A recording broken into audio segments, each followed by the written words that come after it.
তো এইটা দিনাজপুরে আজকে এইটা 7 নাম্বার প্রজেক্ট। তো এইটা হচ্ছে আমার প্রয়াত বন্ধু। আসলে বন্ধুরা তো অন্তরেই থাকে সারা জীবন। হয়তো বা সারা বাংলা ৮৮ ফাউন্ডেশনের উদ্যোগে দিনাজপুরে মরহুম বন্ধুর পরিবারকে ইজি বাইক প্রদান।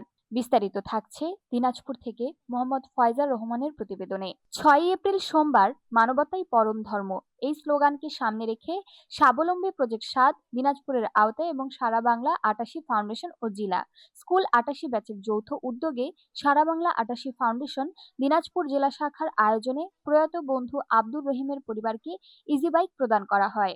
ইজি বাইক প্রদান অনুষ্ঠানে জেলা কোঅর্ডিনেটর সৈয়দ আজাদুর রহমান বিপু বলেন, আমরা বিশ্বাস করি প্রদানকৃত ইজি বাইকের আয় দিয়ে তাদের পরিবারকে অর্থনৈতিক মুক্তি এনে দিতে পারবে।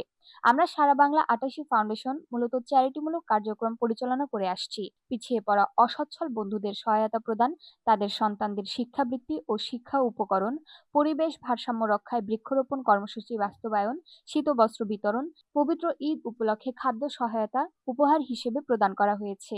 এই চ্যারিটি কার্যক্রম স্বাবলম্বী প্রজেক্টের মাধ্যমে সারা বাংলা ৮৮ সুখে দুঃখে পাশাপাশি আর্তমানবতার নতুন প্রজন্মকে সহায়তা করার শিক্ষা দেবে।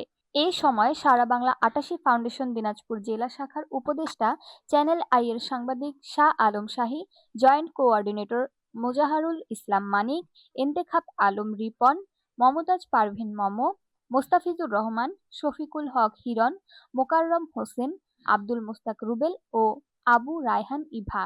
মরহুম আব্দুর রহিমের সহধর্মিণী মোসাম্মদ লিপি আক্তার তার অনুভূতি ব্যক্ত করতে গিয়ে বলেন, সারা বাংলা ৮৮ ফাউন্ডেশন আমাদের পরিবারকে যে সহায়তা করলো তা মানবতার পরম ধর্ম। আমার ছেলে মেয়ে এই ইজি বাইকের আয় থেকে পড়াশোনা চালিয়ে যেতে পারবে। উল্লেখ্য, গ্রুপ ফাউন্ডার কাজী মোস্তাক আহমেদ ইমনের এই সৃষ্টির প্রতি শ্রদ্ধাশীল হয়ে এই ফাউন্ডেশন দীর্ঘদিন ধরে কাজ করে যাচ্ছে এবং অগণিত পিছিয়ে পড়া বন্ধু ও বন্ধুর পরিবারগুলো প্রতিনিয়ত উপকৃত হচ্ছে। এটা আমরা যারা কাছের বন্ধু তারা জানি। তো তাদের আসলে এটা উপকার করা হলো আমার সারা বাংলা ৮৮ ফাউন্ডেশনের বন্ধুদের কাছে এই জন্য কৃতজ্ঞতা।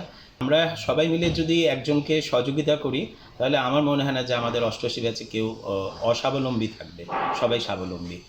যে আমাদের মধ্যে অবস্থা খারাপ, যার অবস্থা খারাপ তারই পাশে আমরা দাঁড়াবো, এটাই আমাদের মূলনীতি। আমার বন্ধুরা সবসময় আমার সাথে থাকে আর আমি টিকে আছি শুধু আমার এই বন্ধুদের ভালোবাসার কারণে। সারা বাংলাদেশে অসংখ্য ১০০ উপরে আমরা এই ধরনের সহযোগিতা করে আসছি।